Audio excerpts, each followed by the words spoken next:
Të nderuara deputete, të nderuar deputet, të nderuar të pranishëm, në salë jemi të pranishëm 93 deputet.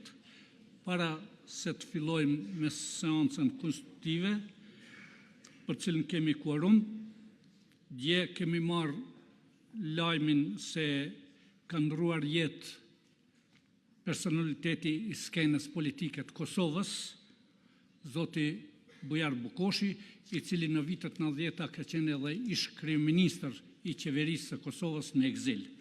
Familjes, qytetarëve, u shprehim mbëshllime të thella dhe ju ftoj që ta nderojmë me 1 minutë heshtje. Vazhdojmë të pika e 3, zgjedhja e kryetarit të kuvendit. Ftoj PDK-n, propozoj një deputet parantar të këtij komisioni. Ftoj LDK-n të propozoj një deputet parantar të këtij komisioni.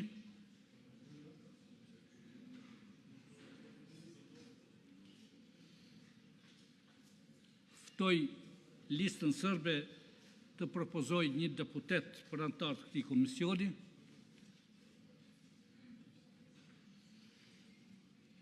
Ftoj AK-n Nisma të propozoj një deputet parantar të këtij komisioni.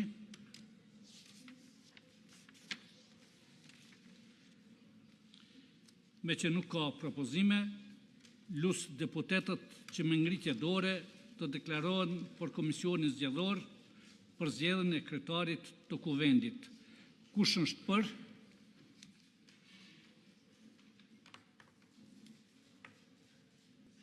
Kush është kundër? Kush abstenon? 52 deputet kanë votuar për, kundër nuk ka asnjë, abstenim nuk ka asnjë, nuk kemi quorum, atëherë ndërpritet seanca dhe shihemi me 13 qershor në orën 11.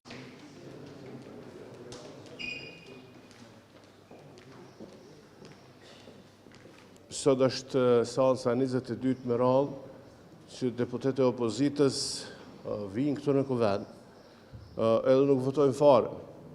Du t'ju rikujtoj që në proces është votimi i një komisioni ad hoc për administrimin e votës së fshet. Konform rregullorës së kuvendit, pika 61.4 e kuvendit është propozuar votim i fshehur, i cili po ashtu është në linjë me aktgjykimin e gjykatës kushtetuese 1/14/14, ku shprehimisht thuhet që deputetët e kuvendit, përmes votës së hapur ose të fshehur, duke votuar për, duke abstenuar ose duke votuar kundër, por që nuk mund të ikën atij obligimi, duhet të zgjedhin, duhet të konstituojnë kuvendin. Dhe me qenë se po vinë këtu shpesh herë dhe po deklarohen para jush, a mund t'i pyesni se ne po vinë këtu, po votojmë. Këta ka 22 herë që vinë këtu edhe nuk votojnë fare. Çështja është pse po vinë kur nuk votojnë fare. Sepse është hera 22 që deputetët e opozitës i ikin obligimeve kushtetuese, edhe në vetvete kjo paraqes shkelje të aktvendimit ose zakonit kushtetues të Republikës së Kosovës.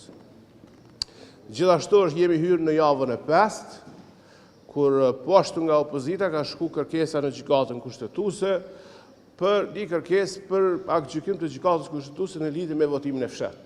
Edhe jemi hyrë tash në javën e 5 dhe po presim këtë aktvendim. Ajo çfarë është e rëndësishme, e them me përgjegjësi plot, që qëllimi i blokadës është qëllim në vetvete.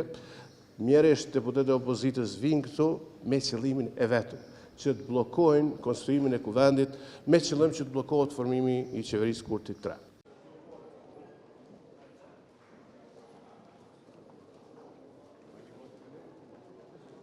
U bën sot 30 seanca, 30 dështime, 30 shfaqje të papërgjegjësisë, të skajshme institucionale dhe 30 tentime për ta uzurpuar vullnetin e qytetarëve dhe për ta mbajtur pengat në funksion të përmbushjes së ambicjeve dhe imponimeve të një partije e cila për herë të parë në historinë e Kosovës nuk ka shumicë parlamentare, ndërsa kërkon që t'ua imponoj vullnetin të zgjedhurve të popullit tonë. Sot, në ditën e çlirimit të Prishtinës dhe në vigjilje të përvjetorit të çlirimit të Republikës Kosovës, të lirisë së qytetarëve tonë, fillimisht duke uruar të gjithë ata për këtë ditë ndër më të rëndësishmet në historinë e re të kombit tonë, unë vërtet shpreh keqardhjen për këtë situatë në të cilën na ka sjell lëvizja vetëvendosje me kryenësinë e saj politike. Ky vend është bërë me shumë mund, me shumë sakrificë dhe me shumë përkushtim, dhe më e pakta që do duhet që politikanët e sotëm, e sidomos ata që marrin përgjegjësi për të ndërmarrë hapat e parë, siç është rasti me zotin Kurti dhe partinë e koalicionin që ai udhëheq, do duhet që në nderim të kësaj sakrifice e të këtij shteti, e tyre institucioneve që janë bërë po me atë mund dhe sakrificë që e thash, të ishin përgjegjshëm dhe të kuptonin që asgjë për te verdiktit qytetarëve nuk mund të imponohet në këtë vend. Qytetarët e Kosovës meritojnë më mirë, meritojnë më shumë, dhe ne si Partitë Demokratike të Kosovës e rishprehme në herë qëndrimin tonë, që jemi të gatshëm për të dhënë zgjidhje kësaj krize politike, duke mundësuar votimin e një kandidate apo kandidateje që vërtet e merr shumicën e votave për të shkuar tutje pastaj edhe në fatet kushtetuese që mundsojnë krijimin e qeverisë së re. Si Lidhje Demokratike ne kemi bërë opsionin ton, kemi propozuar një qeveri gjithëpërfshirëse nga të gjithët akterët e përfaqësuar në kuvendin e Kosovës, me qëllim që dalim nga ky ngërç, nga kjo krizë politike.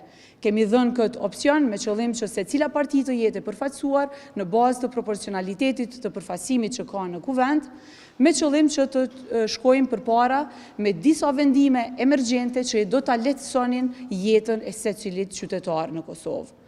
Për qeverinë gjithëpërfshirëse më lejoni t'ju them që nesër Lidhja Demokratike e Kosovës do të shpalos një plan prej 15 pikash ku do të elaboroj idenë dhe prioritetet që do t'i shenim si pjesë e kësaj qeverie për një periudhë të caktuar.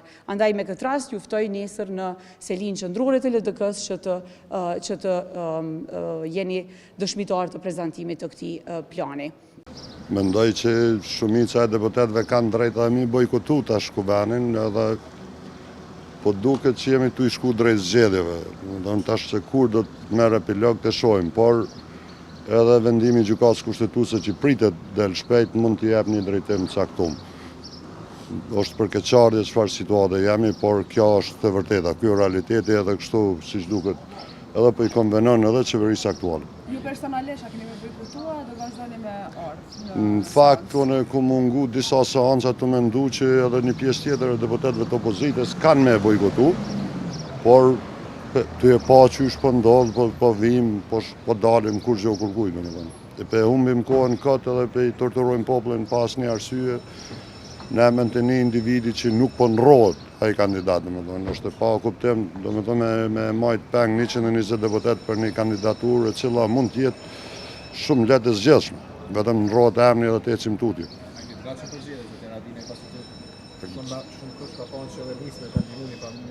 Është të gatshëm çdo subjekt politik i merr masat e veta dhe ne jemi të gatshëm gjithmonë sepse jemi parti politike. Ne kemi prit zgjedhjet lokale dhe mendojmë që do të dalim shumë suksesshëm, por pse jo edhe nëse janë zgjedhje nacionale në njëjtën kohë është e mirëseardhur. Si Kvanako ja me pragum siç po pretendojnë subjekte tjera në këtë rast vendosur. Vjen mirë që kanë kohë më marrë me aleancën, se kjo është me rëndësi, domethënë, por siç po e shihni edhe vet, prap aleanca do të jetë këtu dhe do të jetë subjekt shumë serioz politik. A keni propozuar deputetëve të tjerë të opozitës për me bojkotuar? Në fakt jam të insistu shumë, një dhënë deputetëve që e kemi humbë kuptimin me kon pjesë e kuvendit përderisa 30 seanca nuk kemi bo asnjë kontribut edhe me arsyetu edhe pagën që marrim. Nëse vetëm kërkohet konstruimi i kuvendit, pra votimi për konstruimin e kuvendit dhe pastaj shpërbërja për shkruarja e zgjedhjeve, jeni të gatshëm për me votu? Nuk e di tash proceduralisht se si do të jetë ai format, por gjithsesi do t'i japim drejtim kësaj situate se e ka humbur kuptimin. Me të vërtetë e ka humbur kuptimin dhe s'ka deputet normal që njihet mirë në këtë objekt. Faleminderit shumë.